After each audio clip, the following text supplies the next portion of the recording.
Penn State football fans. I'm Bob Flounders. Dave Jones is joining me. He is having lunch right now. It looked to me like a salad, but he said it's something else. Dave, how are you? It's the Blue White Breakdown podcast. What is that thing? This is what I eat every morning. Excuse me, I was late. That looks very high in fiber. It's a pita. See, you pick it up. Oh, okay. Toasted pita. Oh, okay. Turkey bacon. Yeah, okay. Our Good old buddy stuff. Roxanne Moses would be proud of me. Okay. Turkey bacon, cherry tomatoes, arugula, fresh eggs from next door. We have two neighbors With chickens. who have their own hens. Yeah. Yeah, hens, sorry. And At first, I thought it was a plate of nachos, and I was like, whoa, that is not a great way to start the day. No. Well, and you got your coffee with you? So How it's you going to doing, be... man? You fill out your bracket? Did you do a bracket? Did you do a pool? What'd you do? I'm in the process of finalizing my thoughts. I wanted to talk to you first. We're gonna do Penn State news first, and then we're getting into the tournament. I promised the listeners and the viewers that you would talk a little hoops right before the tournament. We are is it today the first day or it's tomorrow, the play-in games? What is that? Tonight, the first. All right. So we're gonna get into that, Dave. But after we get done talking about your lunch, I did want to mention, because this will be the last chance we talk before Penn State practice kicks off on Monday. There is a James Franklin news conference up in State College. I didn't know if you were aware of that, but they haven't really told us what's going on. But he's scheduled to meet with us on Monday to kick off spring practice. Just real quick, I know we talked a little bit about it. What are your big thoughts about Penn State? What do you want to I guess not see from them, but what do they need to do, man? What do they need to do to get more points on the board, be more competitive, find out a way to win? They need to decide on a personality. Yeah. And the personality is built around the quarterback, because the offense is built around the quarterback. Yeah. And the offense dictates these days what you do with your defense. What kind of defense are you going to have?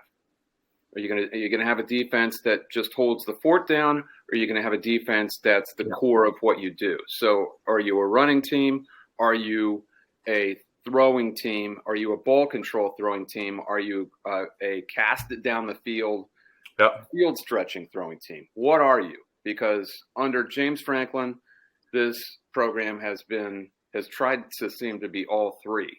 Yeah. I mean, as recently as 2019, they looked like they wanted to be a running and defense team, which they kind of were, except against Memphis. That didn't work out. So they weren't really that.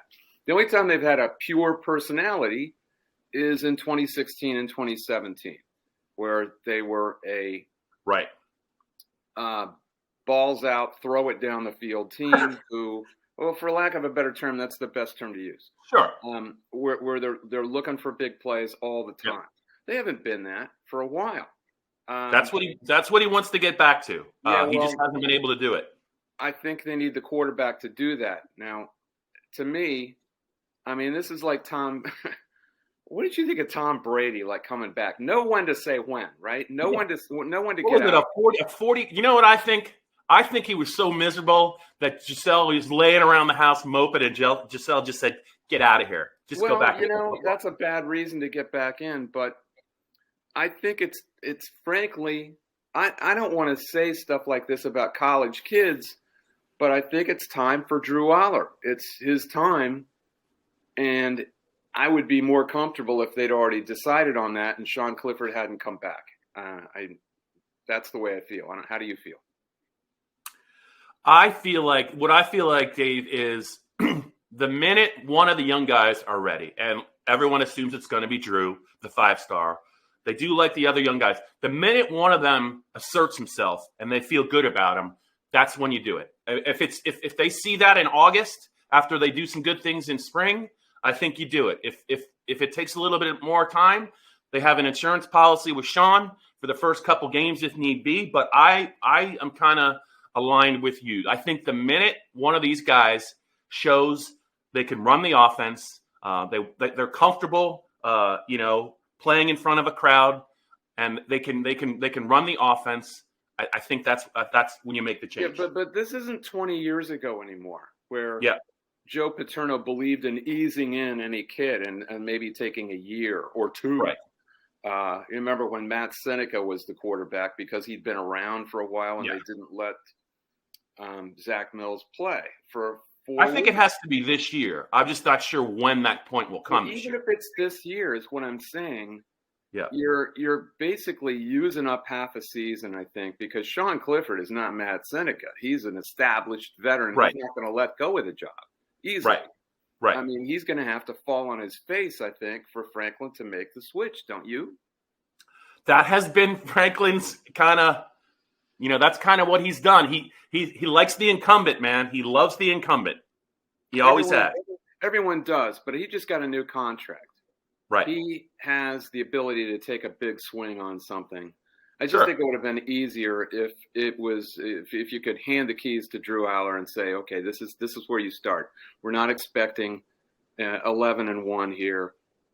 We could deal with 7-5, but we need to teach you now and teach you for a full season. That's all I'm saying. It would be easier to make the transition. But I guess we have what we have. We have what we have. Any interest in maybe what Manny Diaz might do for this defense, or do you think they have some pretty good athletes and they're going to figure it out?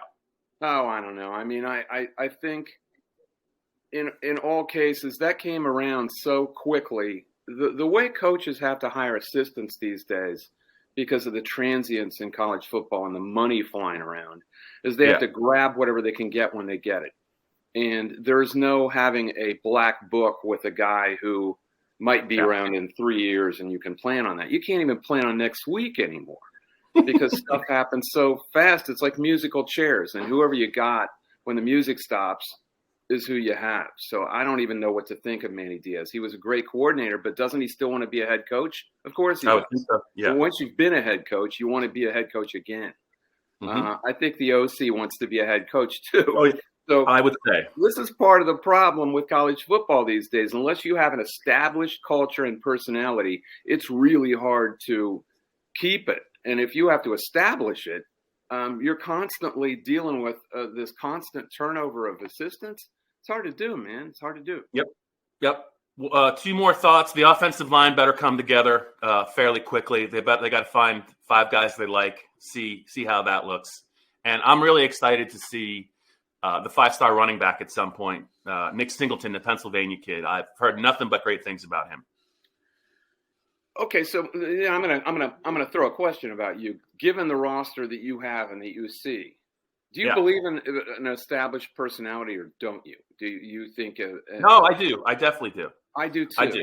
I think, Dave. I think they need to be able to score points in a hurry if they have to, but at the end of games, they have to be able to finish teams off. So they need to be able to do a little bit of both, I think. Everyone does, but I think it gets back to what you expect of your defense.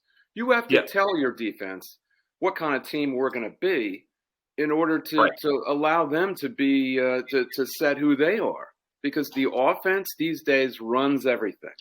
You establish what your offense is, then you tell your defense what you want them to be. And I still don't know what the hell this program is. That's what I'm saying. To me, it's everything. Yeah. They that defense they had last year, it got a little worn out, Dave, but that was a good defense. And there were some games where they gave up some points, but they were awfully good in the red zone, and they deserved way, way better than 7-6. It's unfortunate, and to your point, the offense just was not good enough. Ever since Clifford got hurt in the Iowa game, that 2-game stretch, they never were able to recover from it. When did Brent Pry have a bad defense, really? I mean, 2020 and maybe 2016 you would mention, but otherwise, the 2016 all his defenses were pretty good. 2016 they could overcome it because they had that quick strike offense. 20 and all the great wide receivers. 2020 they could not. I don't think this offense is that. Do you that they had in 2016? No, that's right. Yeah, that's absolutely correct. I don't know. I just It's an interesting year. There could be a lot of interesting things happen, I think, between now and maybe the opening. I'd tell you what, it would be a hell of a lot more interesting for James Franklin if he didn't have that new contract, wouldn't it? Yeah. Yes, it would. Yes, it would. Yeah, But he's got it. He's got time on his side. If he wants to pull the trigger, he could do it. Let's see what he does. But yeah, I think spring practice is going to be pretty interesting. April 23rd is the blue-white game. Also my birthday. So yours is 3 days. God. Yours is 3 days earlier. April 20th. Should I bring liquor? What? Should I bring liquor to the press box? Bring some whiskey, and we'll just see what happens. We'll just, it's the blue-white game. We'll just do shots at the start. What are they going to do? What are they going to do? Kick us out? We don't do that. We don't do that. I did drink 2 beers one time at Wisconsin before the game. I've admitted that in public. What year was that? It was like 19. What was the first trip we made out there? 95, 96? It was like the last place we went in the Big Ten, right? I was at the 95 game as a fan at Penn State. So it would have had to have been – it was definitely not 1995. That was the game they lost. I think it was 96. That was the first trip we made out there, and I got a little caught up in the atmosphere. It's a great atmosphere. If you haven't been to Madison, if you haven't been to Camp Randall, wouldn't you say that's the place to go in the league? That if you had one place to go, that's the place to go. And I actually like that picture of you with the band this year. I thought that was one of your better moments with the interaction. I bought this that day. Okay. All right. The Badgers. I like it. Is Bucky great? I mean, is that a great mascot or what? It would be nice. I kind of looks like Bo Pelini, doesn't he? What are you looking at? He does. He is sneering at me. It just you want to get it on? You want to get it on, my man? I would be thrilled if Wisconsin was on Penn State's schedule every year. So that means that every other year we could go out there. That would be great. What if we just have an away? Penn State, Wisconsin, and Northwestern, so I could get out to Chicago a little bit. And Minnesota, maybe. When I did all the venues, the Big Ten venues, I put Northwestern second, and people are going, "What? What are you talking about?" And it is kind of a blasé atmosphere in the stadium. But all the other stuff, it was about the trip. It wasn't about the stadium. And even around the stadium is great. The neighborhood. Mustard's Last Stand. You can get, Mustard's Last Stand, but you can, but also the shops and how cool it is, the tree-lined streets, and then you got Chicago. You got Chicago to play around. That's the best city to me. That's my favorite place to visit in the United States is Chicago. I just love everything about it. You should live there. Why didn't you ever live there? Well, the winters can get a little bit grim. Huh? The winters can get a little bit. You never had any problem with that. Dave, it's like 48 below. You're always willing to warm yourself up one way or another. I think my life expectancy would I'd lose about 20 to 25 years a lot of time in Chicago. Just on the processed meats alone, probably. Yeah. The meats, just all of it. It's just so great. I love everything about that place. Mass transit. You really don't even need a car. You don't need a car. It's great. All the different foods, all the different Slavic neighborhoods, the Polish sausage, the stuff, the places around like where Mike Krzyzewski deep dish pizza. Yeah, I mean, I don't like this. No, I don't like deep dish pizza. But they have Eastern pizza too. I know. Believe me. If you know anything, thin crust pizza is really good in Chicago. It is. If you know anything about pizza nationally, or if you grew up in the Midwest, I thought I knew what pizza was when I was in the Midwest. Buddy, I mean, East Coast pizza is pizza. New York, Philadelphia, especially New York pizza. New Haven, Connecticut. Huh? New Haven, Connecticut's got really good pizza too. When were you there? Did you know that? Huh? Did you go to Yale? No, but I mean, you just watch the travel shows and you look at some places. They have some it's like world-renowned pizza up in New Haven, Connecticut. I did not know that. They call it a pizza. It's a pizza. You look it up. Look it up, Dave. Okay? Educate yourself. While we're on this, Anna got one of those square things from like where Rich Garcella is. Yeah. They're storing that down here. I don't think it's going to fly. What do you call that stuff? The stuff from the coal region? Yeah. There's a place actually in Harrisburg that has it too. It's pretty good. the sauce is a little bit redder, I think, than you're used to. Maybe a little bit and sweeter, and I'm not a fan. But and people eat it cold all the time, which I don't get.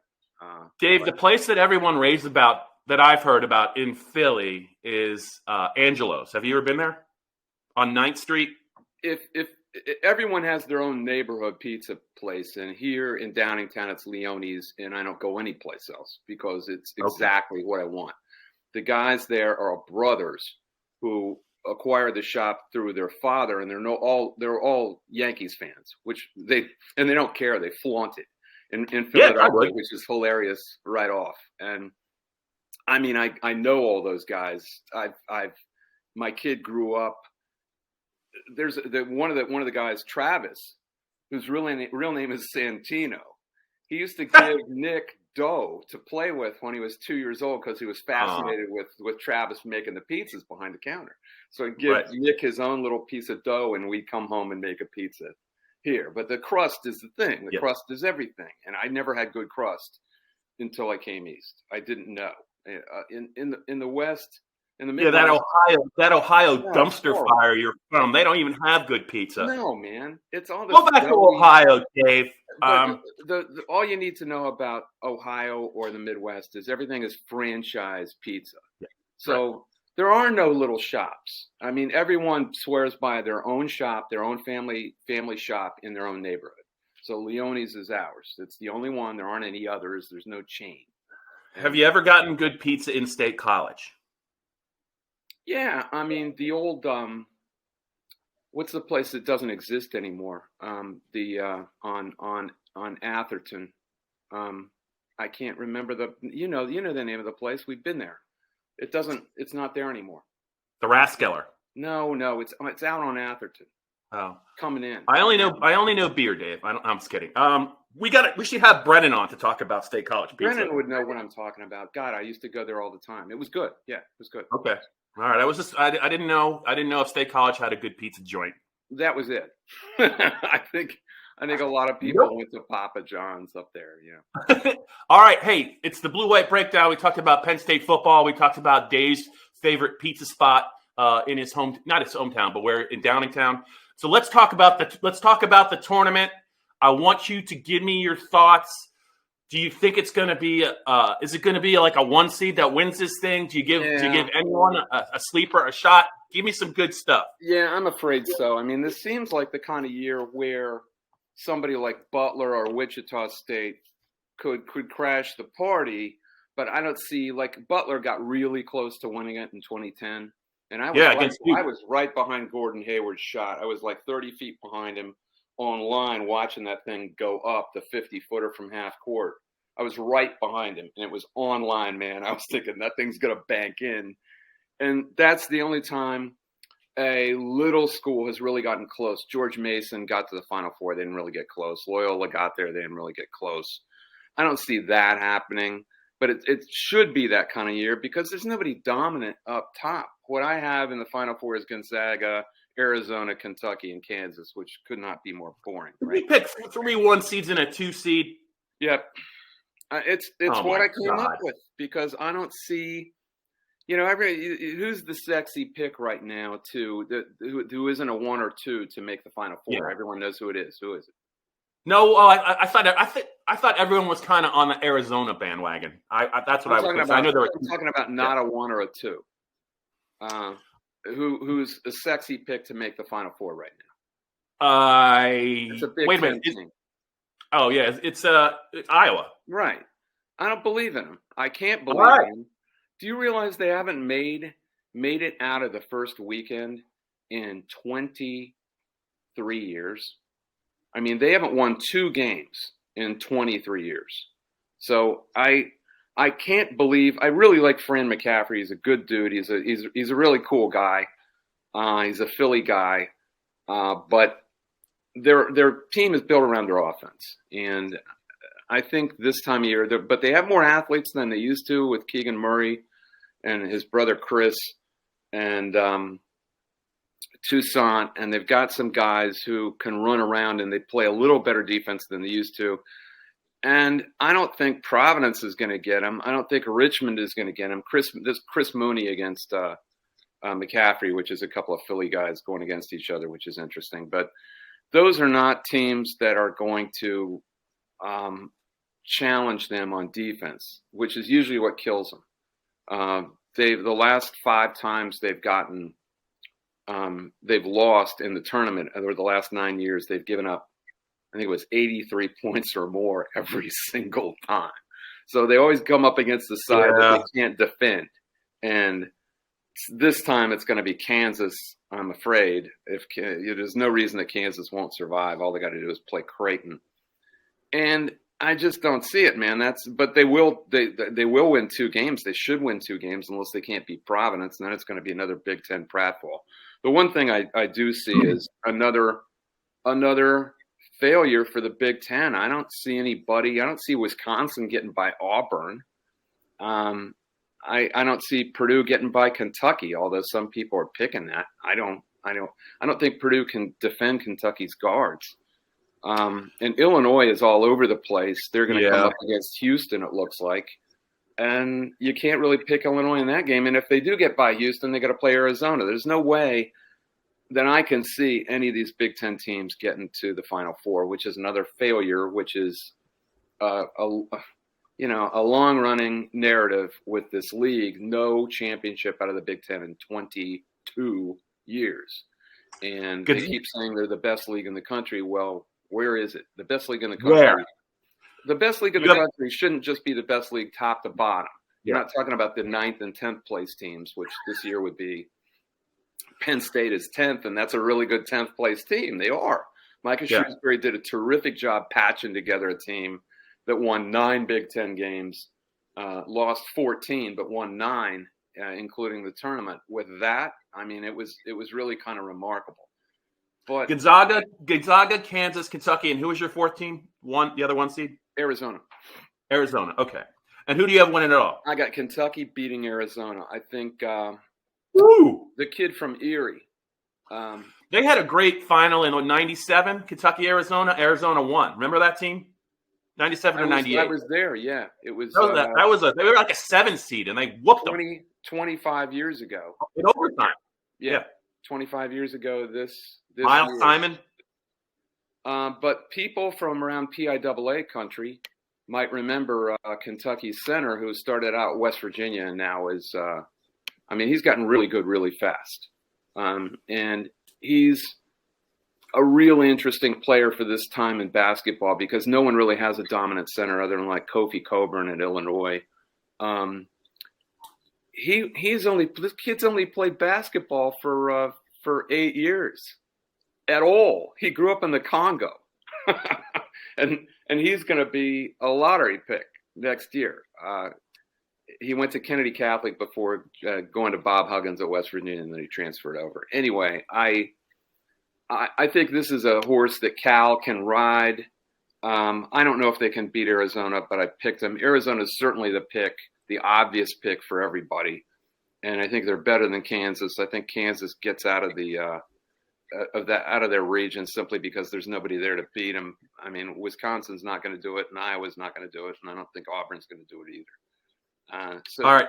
Usually you have one dominant team, which I think we have in Arizona, but they're not that dominant. You could see Gonzaga doing it. You could see Kansas doing it. I don't think a lot of people see Kentucky, but that's my pick. Dave, I'm going to give you 3 teams. Tell me their fatal flaw and why you did not consider them as the Final Four teams. Coach K, Duke, go. They're young and they're kind of callow, and sometimes they make bad decisions. You know, nice word. Did you watch the Virginia Tech game? I didn't. Well, that was a typical. That's an 11 seed beating them in the ACC championship game. That's all you got to know. And of course, it was a motivated 11 seed because it's 11 seed in the NCAAs. Yeah. That would not happen with a classic Krzyzewski team. Neither would the North Carolina debacle have happened at Cameron. You did see that, right? Or did you? I think I had wrestling duty. I've been bogged down by high school wrestling, so not bogged down, but that is busy. bogged down. No, I don't want any wrestling fans to hear that. Use the right word. Come looking for me and cradling me. So, All right, I got 2 more teams for you, Dave. Yeah. UCLA. Oh, I've got them beating Baylor. Okay. Because I like their experience. They've a whole bunch of guys who've been through it. And I do like Tiger Campbell because they've been through the wars, they've been through the battles. I just don't like it. Huh? I like the coach. He gets a lot of Cronin gets a lot of abuse because of the way he looks and because he's constantly there's a meme in Cincinnati that the Xavier people used to use of him in the Lollipop Guild. Oh, going like this. His head's put over as they're singing from the Wizard of Oz, and it's really mean, but it's really funny. Yeah. He gets a lot of abuse, but he's a really good coach. He is. Yeah. And he showed it last year. I don't dislike anything about him. I just think they got in the wrong bracket. I mean, Kentucky's. Okay. I could have seen him beating Gonzaga. I could have seen him beating Kansas, but I've got Kentucky over them. They might make it. But they got to go through both Kentucky and Baylor. It's a tough bracket. Last one for you, the Tennessee Volunteers. I don't have a good reason. I love them. I mean, they look like a serious team in the SEC championship. And their only problem is, again, that they're coming across the best team in the league, in the nation, in Arizona. I'm only picking against Arizona in the championship game because Tommy Lloyd is going up against Cal, and he's never been there, and he's been behind Mark Few all his whole career for 20 years. And I think that's worth something. So if he comes up against somebody else, Arizona could win. They could win the whole thing. Unfortunately, Tennessee's in their bracket. All right, so I kind of like Tennessee, but I'm also leery of teams that make not big runs, but the more they play in their conference tournaments, sometimes they just don't they can't replicate it. It's hard to replicate. If you play that well for that long, weird things start happening to you. You're at that, especially at that age. The kids start believing they're a little better than they are at bad times. And Tennessee's a fairly young team too. I mean, they got a couple of freshmen and big Kennedy Chandler and who's the other kid? I can't think of the other kid's name. Ziegler. Those are important parts in big situations. There are a couple of guards who have to run the team, and it would be the one thing that I don't like about their situation yet. All right, now one more thing before we let you go, young Jones.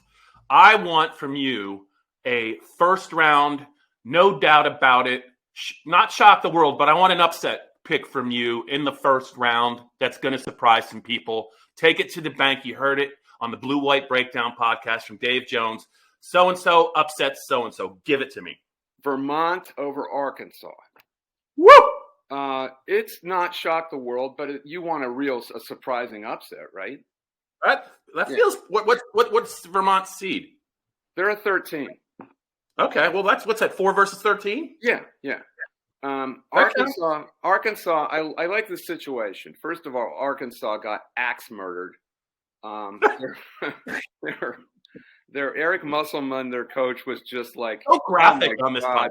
The whole game they got all out axe murdered. They got axe murdered by A&M 82-64, I think, in the SEC semis, and it was ugly and it looked bad, and it was dispiriting, I think, for them. Now they got to go. They got to go to Buffalo. I mean, what is an SEC team? You're supposed to get seed preference if you're a 1 through 4 seed. Oh, somebody wants a walk. I heard the bark. Somebody wants a walk. Does Kaiser get any of the pita or no? Anyway, Arkansas's got to go to Buffalo to play Vermont. All those Vermont fans, and they love basketball. Vermont's got a serious coach. It's not Tom Brennan anymore. I can't remember his name either, but John Becker. And he was, people were mentioning him for the Penn State job at one point, but he's a very serious guy. They got shooters all over the place. Arkansas is kind of a little down in the dumps. they got to make this trip to Buffalo, and all the Vermont fans can come over. It's a 6-hour drive. You just drive over on 90, and you're there. And Buffalo's like Vermont. It's like driving from Philly to Pittsburgh. Yeah, it's like right? There's another situation where, who was it? Boise. I like Boise over Memphis, but that's not really a big upset. You wanted a bigger one. But okay. Boise. I'm writing all this down, Jones. Memphis got seated out in Portland. That's a long flight. And then you got to play Boise basically in front of all their home fans because they go up, I think it's 84. It's another 6-hour drive through Oregon. It's one state over, and all those people can come there, and that means something. You've got a whole ton of fans you're fighting. So those are the two I would pick. All right, I love it. Well, listen, I don't want to keep Kaiser from his long walk with his dad, so I'm going to let you go. All right, just to be clear, Gonzaga, Kansas, Kentucky, Arizona in the Final Four, and in the final, Kentucky knocks off the Arizona Wildcats. Yes. Correct? You got it. All right. We're going to be keeping score, Jones. So don't be changing your mind. This is official. This is official. I don't care about your criticism. I never have. All right. No, I'm just trying to keep it honest with you. Especially you. You know. You want to go at it, my man? Don't point. Huh? Hey, don't point at me. You want to go at point at me. Don't you point at me. Yeah. Kaiser, have a great walk. We will talk to Dave next week on the Blue White Breakdown podcast after the start of Penn State practice. Happy first four, everybody.